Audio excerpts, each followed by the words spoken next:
ये है one plus open, one plus का पहला फोल्डेबल फ़ोन।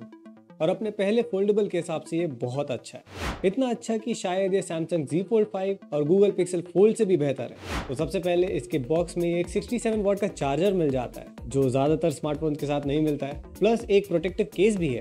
और फिर इसका डिज़ाइन, फोल्डेबल फोन्स की एक प्रॉब्लम होती है कि ये नॉर्मल स्मार्टफोन के कंपैरिजन में ज़्यादा मोटे भी होते हैं और हैवी भी। ये फिर भी बहुत कंफर्टेबल है। क्लोज पोजीशन में इसकी थिकनेस अराउंड 1.2 सेंटीमीटर है, जो एक फोल्डेबल फ़ोन के हिसाब से काफ़ी थिन है। और इसका वेट आईफोन 14 प्रो मैक्स के बराबर है। लॉन्च इवेंट में वन प्लस ने कंपेयर करके भी दिखाया था और ये आईफोन 14 प्रो मैक्स से भी हल्का था। इसमें दो कलर ऑप्शंस हैं, एक है वॉयेजर ब्लैक जिसमें वीगन लेदर फिनिश है, और दूसरा एमरल्ड डस्क जिसमें मैट ग्लास फिनिश है। और पीछे एक बड़ा सा सर्कुलर कैमरा मॉड्यूल भी है, जिसके बारे में आगे बात करेंगे। और फिर जो इसकी हिंज है वो बहुत ही अच्छी है, और शायद किसी भी फोल्डेबल फोन में सबसे अच्छी हिंज है ये। वन प्लस ने इसे फ्लेक्सियन हिंज नाम दिया है, जिसमें एग्जैक्टली 69 कंपोनेंट्स हैं। बाकी फोल्डेबल फोन्स में ऑन एन एवरेज 100 से ज़्यादा कंपोनेंट्स यूज़ होते हैं, जो वन प्लस के हिसाब से बहुत ज़्यादा है और फोन्स को हैवी भी बना देते हैं। इसके हिंज में बहुत अच्छी रेजिस्टेंस है, जिससे इसे किसी भी एंगल में यूज़ कर सकते हैं, और इसका मूवमेंट भी बहुत स्मूथ है। और ये ऐसी हिंज है ताकि फ़ोन बंद रहने पर कोई गैप नहीं रहता है, जिससे कि डस्ट अंदर ना जाए। और अंदर भी इतना रूम रहता है ताकि स्क्रीन में ज़्यादा क्रीज ना आए। और ऐसा नहीं है कि स्क्रीन में क्रीज बिल्कुल नहीं है, लेकिन इतनी कम ज़रूर है ताकि आसानी से इग्नोर हो जाए। और इस हिंज की एक और अच्छी चीज़ कि फ़ोन को ओपन या क्लोज करते समय ये मेन पोजीशंस पे स्नैप या फिर लॉक करता है। ज़्यादातर फोल्डेबल फोन्स में ये नॉर्मली मूव होता है जब तक फाइनल पोजीशन में ना आ जाए। तो ये अच्छा है कि जो सबसे यूजेबल पोजीशन है वो अलग से ही समझ आ जाएगी। आगे इसकी बॉडी की बात करें तो राइट साइड में वॉल्यूम बटन और पावर बटन है, जिसमें फिंगरप्रिंट स्कैनर भी है। फास्ट अनलॉक हो जाता है, लेकिन कई बार रजिस्टर नहीं करता है कुछ बग्स की वजह से। और अलर्ट स्विच भी वापस आ गया है। इसकी पोजीशन बहुत ऊपर है, तो उस तक पहुंचने के लिए एक्स्ट्रा एफर्ट लग सकता है। टॉप और बॉटम में अच्छे स्पीकर्स हैं, जिससे ओवरऑल अच्छा सराउंड साउंड मिल जाएगा। प्लस बॉटम में एक सिम ट्रे और USB टाइप सी पोर्ट भी है। और फिर इनके डिस्प्लेस शानदार, दोनों में 2K रेजोल्यूशन है, और दोनों AMOLED LTPO 3.0 पैनल्स हैं, जिसमें 120 हर्ट्ज तक का डायनामिक रिफ्रेश रेट मिल जाएगा, जो कवर स्क्रीन में 10 हर्ट्ज तक जा सकता है और मेन स्क्रीन में 1 हर्ट्ज तक। और पीक ब्राइटनेस 2800 निट्स तक है, जो शायद किसी भी स्मार्टफोन में सबसे ज़्यादा है। इसकी कवर स्क्रीन का एस्पेक्ट रेशियो 20:9 है, जो मोस्ट नॉर्मल फोन्स का होता है। सैमसंग Z Fold 5 का देखें तो उसका एस्पेक्ट रेशियो 23.1:9 है, जो मुझे बहुत अजीब लगता है। फिर जो इसकी मेन स्क्रीन है वो 7.8 इंचेस का स्क्वायर डिस्प्ले है, और इसके लिए जो सॉफ्टवेयर कस्टमाइजेशन किया गया है वो बहुत ही अच्छा है। स्क्रीन के बॉटम में एक डॉक है, जिसमें कुछ फिक्स्ड एप्लीकेशन है। राइट साइड में कुछ रीसेंट एप्लीकेशन है, और लेफ्ट साइड में एक ऐप ड्रॉअर है, जिसके साथ एक रीसेंट फाइल्स फोल्डर है, जिसमें कुछ रिसेंटली एडेड फाइल्स और फोटोज रहती हैं। तो यूजुअली डॉक का साइज नॉर्मल रहता है, और जैसे कोई एप्लीकेशन ओपन करते हैं तो इसका साइज कम हो जाता है, इतना कि ये यूजेबल भी रहे और ज़्यादा प्रॉब्लमैटिक भी ना रहे। और इस डॉक को होल्ड करके इसको हाइड भी कर सकते हैं। और इसमें जो मल्टीटास्किंग है वो बहुत ही अच्छा है, और वन प्लस ने इसे कैनवस मोड नाम दिया है। तो जो 7.8 इंच की मेन स्क्रीन है उससे थोड़ा बड़ा एरिया यूज़ होता है, तो portrait app side by side use होती है, और इसकी पोजीशन हम अपने हिसाब से भी सेट कर सकते हैं। इवन उनके ओरिएंटेशन को भी कंट्रोल करने का ऑप्शन मिल जाता है। And this is how it should be, specially foldable phones में जिसमें इतनी बड़ी स्क्रीन होती है, और टैबलेट्स में भी, ताकि इतनी बड़ी स्क्रीन का अच्छे से फ़ायदा उठा सके। और सारे ऐप्स में जो ट्रांजिशन है वो बहुत ही सीमलेस है। इन शॉर्ट, मल्टीटास्किंग इस फ़ोन में बहुत ही अच्छी है, जो फोल्डेबल फ़ोन्स में होना ही चाहिए।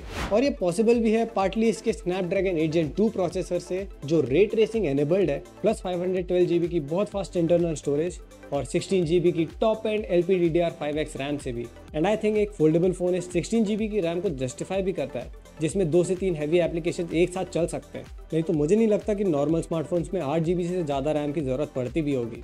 वेल, इतना सब है, लेकिन फिर भी कुछ प्रॉब्लम ज़रूर है, क्योंकि अभी भी बहुत ऑप्टिमाइजेशन की ज़रूरत है इस डिवाइस के लिए। कुछ वन प्लस की तरफ से ज़रूरी है, और कुछ एंड्रॉयड एंड से भी, जो फोल्डेबल फ़ोन्स के लिए ज़रूरी है। इस पर्टिकुलर डिवाइस में लैग इश्यूज हो सकते हैं, स्पेशली मल्टीटास्किंग के समय, प्लस कई बार ऐप्स को शफल करते समय कुछ बग्स भी देखने को मिल सकते हैं। और इतना सब होने के बाद भी इसकी कूलिंग बहुत ही अच्छी है। इसमें एक ग्राफीन शीट है जो हाईली कंडक्टिव है, और ये सिर्फ हीट को कम नहीं करता है, बल्कि पूरे डिवाइस में इक्वली डिस्ट्रीब्यूट भी कर देता है, जिससे ओवरऑल टेम्परेचर कम रहे। इसकी कनेक्टिविटी की बात करें तो इसमें 2 नैनो सिम यूज़ कर सकते हैं, और eSIM का भी सपोर्ट है, प्लस Wi-Fi 7 का भी सपोर्ट है, जो शायद फिलहाल काम ना आए, लेकिन एक तरह से फ्यूचर रेडी है।